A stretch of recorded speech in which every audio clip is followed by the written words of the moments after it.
안녕하세요. 발표를 맡게 된 여매민 김연준입니다. 저희 조의 이름은 1조가 1등하조입니다.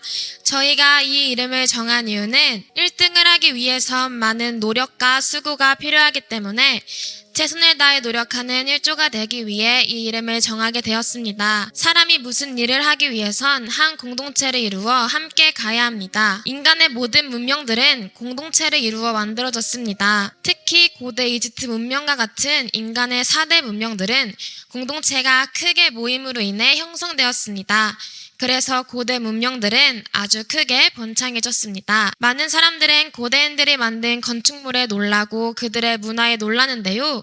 이것들은 다 그들이 한 몸과 한 뜻으로 하나 되었기 때문에 나온 결과물이라고 볼 수 있습니다. 아, 그렇군요. 이처럼 우리는 한 공동체로 모여야 좋은 성과를 얻을 수 있습니다. 어떤 분야든 공동체의 연합을 통해 좋은 성과를 얻을 수 있는 것입니다. 사업을 할 때도 혼자 하는 것보다 나와 같은 뜻을 추구하는 이들과 함께하는 것이 성공할 수 있는 가능성을 높여줍니다. 교회의 모든 사역 또한 마찬가지입니다. 그런데 요즘 공동체가 많이 분열될 때가 많습니다. 왜 그럴까요? 그것은 인간의 마음이 무엇인지 알지 못하기 때문입니다. 네, 맞습니다.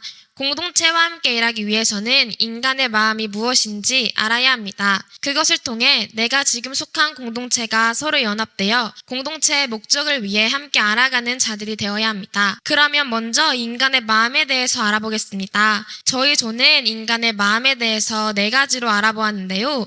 첫 번째는 무엇인가요? 첫 번째는 갈등입니다. 갈등은 칡을 뜻하는 갈과 등나무를 뜻하는 등이 합쳐진 말로 칡 덩굴과 등나무 덩굴이 서로 얽혀 복잡한 상태를 나타냅니다. 이러한 복잡한 얽힘을 통해 일이나 사정이 화합하지 못하고 충돌하는 상황을 의미합니다. 한번 예를 들어볼 수 있을까요? 우리에게는 항상 주어지는 과제가 있습니다. 이 과제는 기간이 정해져 있습니다. 그런데 우리는 자꾸만 그 과제를 미루려고 합니다. 왜 그럴까요? 그러게요. 무엇 때문일까요? 그것은 미국의 저명한 심리학자로 최고의 자기계발 트레이너 한 명으로 꼽히는 닐 퓨엘의 박사의 말을 통해 알 수 있습니다. 우리 함께 PPT를 보시고 읽어볼까요? 시작! 사람들이 일을 자꾸만 미루는 이유는 성격이 나빠서도 아니며 비합리적이서도 아닙니다. 일을 미루는 것은 비난과 실패에 대한 두려움 그리고 완벽주의이기 때문입니다. 즉 다시 말해 일을 잘해야 한다는 중압감과 그에 대한 두려움 때문에 일을 자꾸 미루는 것입니다. 그렇다면 우리는 이 미루는 습관을 고치기 위해 어떻게 해야 할까요? 크게 5가지로 알아보겠습니다. 먼저 첫째,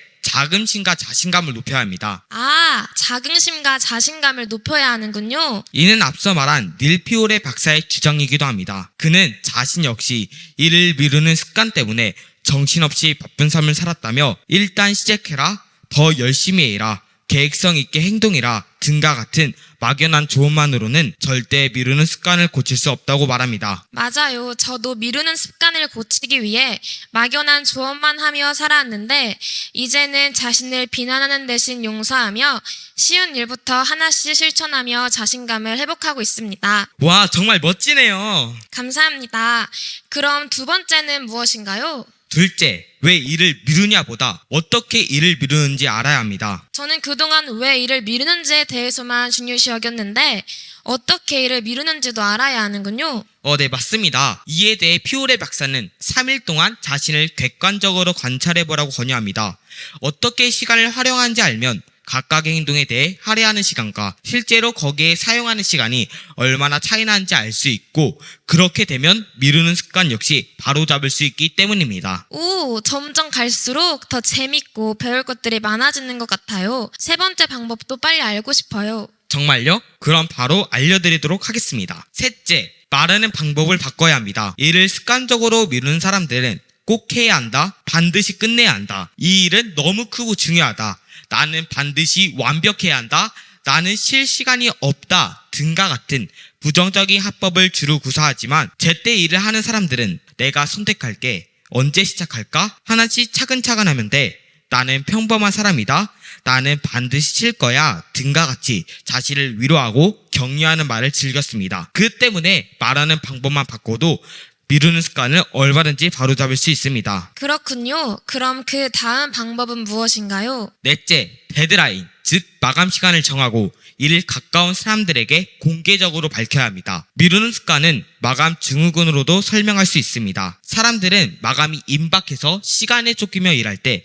효율적으로 시간을 쓰고 창의적인 아이디어를 내기도 합니다. 하지만 이것이 장기적 습관으로 굳어지면 제때 일을 처리하지 않고 일을 점점 미루게 됩니다. 그에 반해 성공한 사람들의 스케줄러에는 해야 할 일의 목록과 함께 그 옆에 반드시 마감 시간이 적혀져 있습니다. 시간을 할당해서 두려움과 걱정을 한 곳으로 몰면 미루는 습관을 얼마든지 통제할 수 있기 때문입니다. 이와 관련해서 미루는 습관을 오랫동안 연구해온 캐나다 캘거리 대학 심리학과 피어스 스틸 교수는 이렇게 말한 바 있습니다. 미루는 습관을 고치려면 가족이나 직장 상사에게 자신의 계획을 말하고 정해진 시간 내에 일을 처리하겠다고 약속해야 한다. 단 이때 계획은 실현 가능하고 현실적이어야 하며 시간 역시 세분화해서 계획을 세워야 한다. 그럼 이제 마지막 5번째 방법 알려주세요. 네, 알겠습니다. 마지막 5번째, 가치 있는 목표를 설정하고 그것을 이루었을 때 자신에게 적절한 보상을 해야 합니다. 자기가 하는 일이 가치 없다고 생각할수록 사람들은 일을 미루는 경향이 있기 때문입니다. 행동심리학에서는 이를 조작적 조건 형성이라고 합니다. 이렇게 나의 미루는 습관을 하나하나씩 고쳐나가면 공동체 안에 생기는 작은 갈등 또한 해결할 수 있게 될 것 같아요. 그러면 그 다음 인간의 마음은 무엇인가요? 2번째는 억제입니다. 앞에서 말한 갈등을 제거하기 위해선 나의 행동과 말을 억제할 줄 알아야 합니다. 억제는 우리가 본능이나 습관에 의해 자동으로 이끌리는 행동을 의식적으로 조절하는 능력을 의미합니다. 마이클 갤브해져서 레오나르도 다빈치처럼 생각하기 위해서는 이러한 억제력에 대해 흥미로운 시각을 제공합니다. 대부분의 일상적인 행동은 의식적인 결정 없이 자동적으로 수행됩니다. 우리는 환경을 인지하고 그에 따라 내면의 기준에 맞춰 반응합니다. 예를 들어 운전과 같은 활동에서 연습을 통해 우리는 필요한 동작을 자동으로 수행하게 됩니다. 그러나 때때로 우리는 자동 조종 장치를 해제하고 다른 방식으로 행동해야 할 필요가 있습니다. 만약 연준 발표자님께서 숲속에서 곰을 만났다고 가정해 봅시다. 어떻게 하실 건가요? 전 일단 무서워서 도망칠 것 같아요.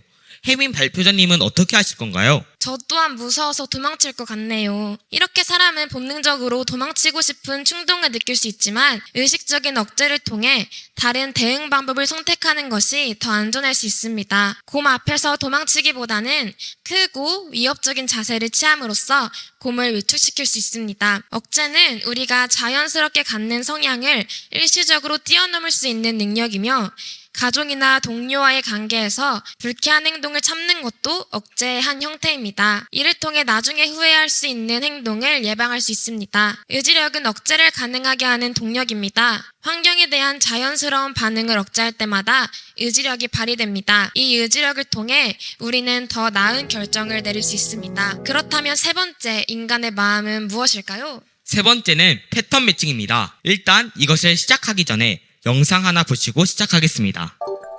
마음이 뇌의 작용이라는 데는 굳이 전문가가 아니더라도 큰 이견이 없을 것이다. 인간의 뇌에는 1000억 개가 넘는 방대한 양의 신경세포가 서로 정보를 교환하는데 그 결과 마음이 탄생한다. 다시 말해 뇌 신경세포 간의 움직임이 마음으로 표출되는 것이다. 뇌 속에서 정보 교환을 담당하는 물질은 매우 다양하다.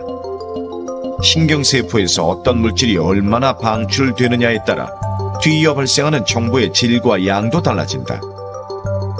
신경세포 물질의 질과 양은 마음 상태에도 영향을 미친다.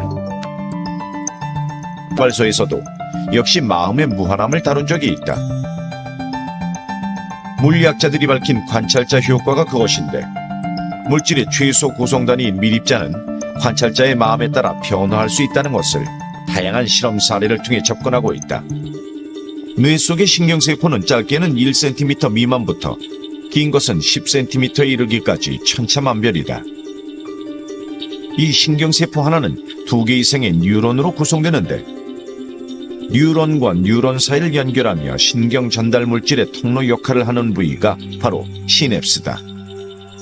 우리가 마음이라 부르는 것의 최소 단위라 할 수 있다. 시냅스의 폭은 0.5에서 1 마이크로미터로 이 조그만 공간에서 외부 자극을 통해 뇌 속에 수많은 정보가 오가는 것이다. 천억 개의 신경세포 안에서 복잡한 네트워크가 이루어지는 과정이다.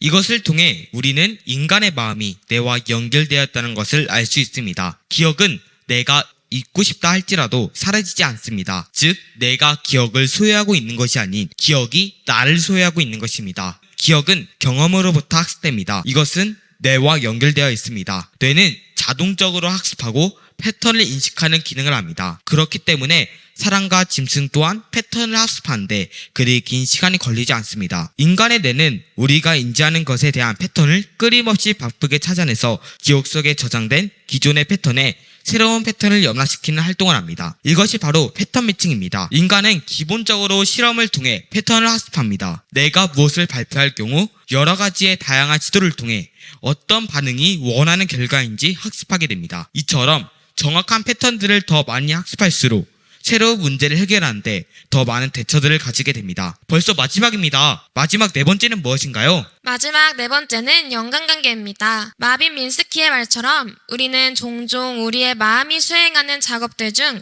극히 일부만을 의식합니다. 이는 유명인이 사용하는 제품에 대한 우리의 관심에서도 드러납니다. 타이거 우즈가 선택한 골프 클럽이나 마이클 조던이 선택한 신발, 페리스 힐튼이 선호하는 지갑 등은 우리의 관심을 끌고 우리의 선택에 영향을 줄 수 있습니다. 우리의 뇌는 정보를 수집하고 세상을 이해하기 위한 패턴을 만들어냅니다. 이러한 패턴은 항상 합리적인 것은 아닙니다. 예를 들어 타이거 우즈가 사용하는 골프 클럽이 당신의 골프 기술을 향상시키지는 않겠지만 그 클럽에 대한 매력을 느낄 수 있습니다. 우리의 마음은 정보를 맥락에 따라 저장하며 뇌는 지속적으로 연관관계를 찾습니다. 때로는 논리적으로 연결되지 않은 정보 사이에서도 연관성을 찾아내곤 합니다. 코카콜라는 콜라와 행복이라는 감정을 연결하는 데 성공했습니다. 광고에서 보여지는 행복한 순간들은 콜라를 마실 때 느낄 수 있는 감정과 연결되어 우리의 상품 선택에 영향을 미칩니다. 우리도 콜라를 많이 마시는 것은 아니지만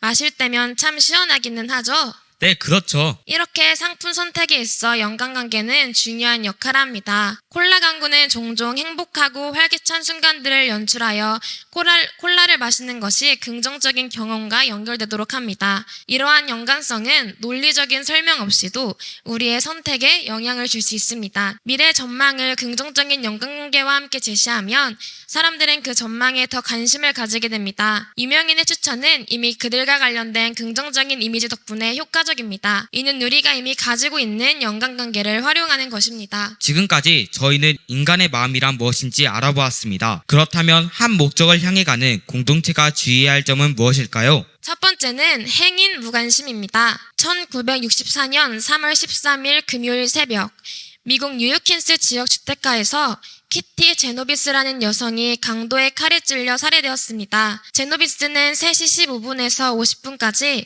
약 35분 동안이나 3번에 걸쳐 칼에 찔려 비명을 지르면서 이리저리 피해 다니며 몸부림쳤지만 결국 죽음을 피하지 못했습니다. 그 범인이 누군지 궁금하시죠?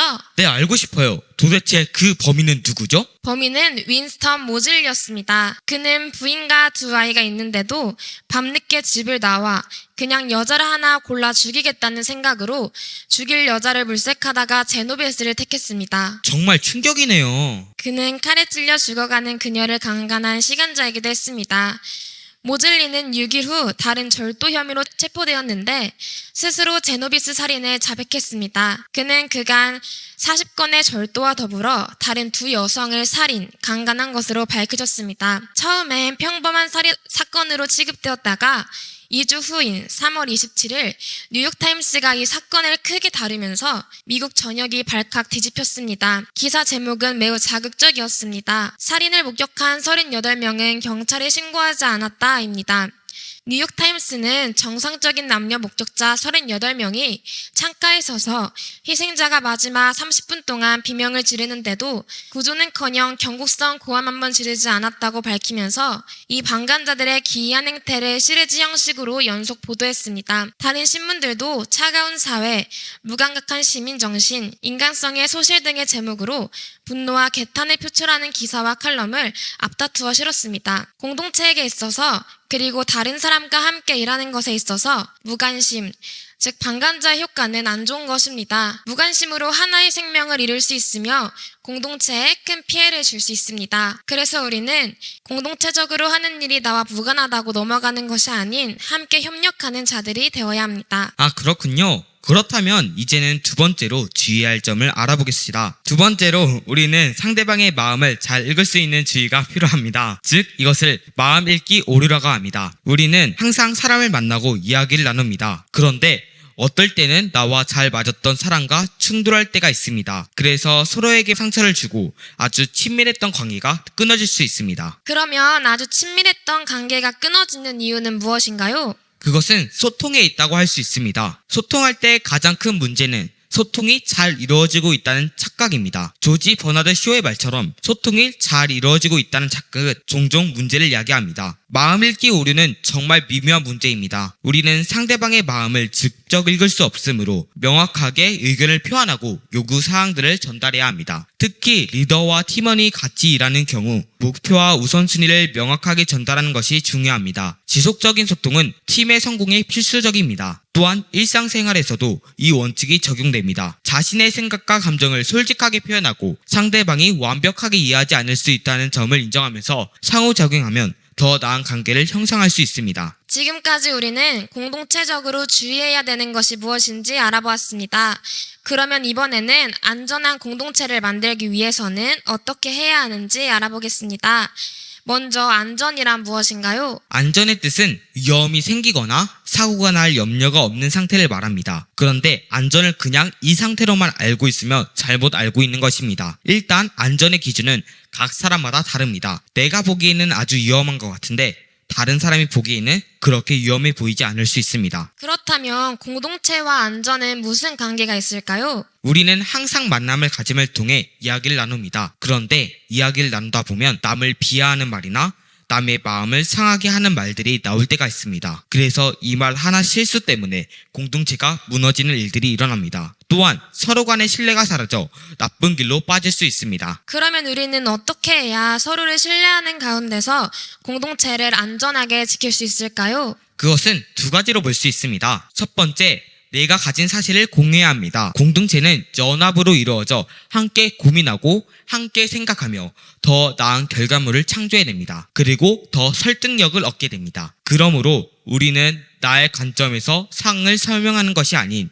함께 연합되어 주어진 사실과 상황을 설명할 줄 알아야 합니다. 두 번째, 감정적으로 말하지 말아야 합니다. 성급한 결론, 비판, 최후 통첩을 피해야 합니다. 요즘 이 시대는 감정적으로 말할 때가 많습니다. 나의 기분과 감정에 맞지 않으면 다른 사람에게 화를 내거나 피해를 끼치곤 합니다. 이것은 잘못된 방법입니다. 만약 나의 감정대로 다른 사람들에게 행하면 남에게 오해와 상처를 줄 수 있습니다. 요즘 유행하는 인사이드 아웃이란 영화를 모두 알고 계실 것입니다. 그러나 이 영화는 우리에게 재미와 기쁨을 줄 수 있지만 그 속에 담겨져 있는 내용은 하나님을 대적하는 영지주의 사상이 가득합니다. 그러므로 우리는 이 세상에서 말하는 메시지들을 분별하며 나의 감정과 기분을 통제하고 억제할 수 있어야 합니다. 지금 저희가 말한 이 방법은 내가 속한 공동체가 하나로 연합되고 연합된 공동체가 원래 목적을 성취, 이루어가는 이 세상의 리더들이 될 수 있도록 도와줄 것입니다. 우리는 오늘 이 시간을 통해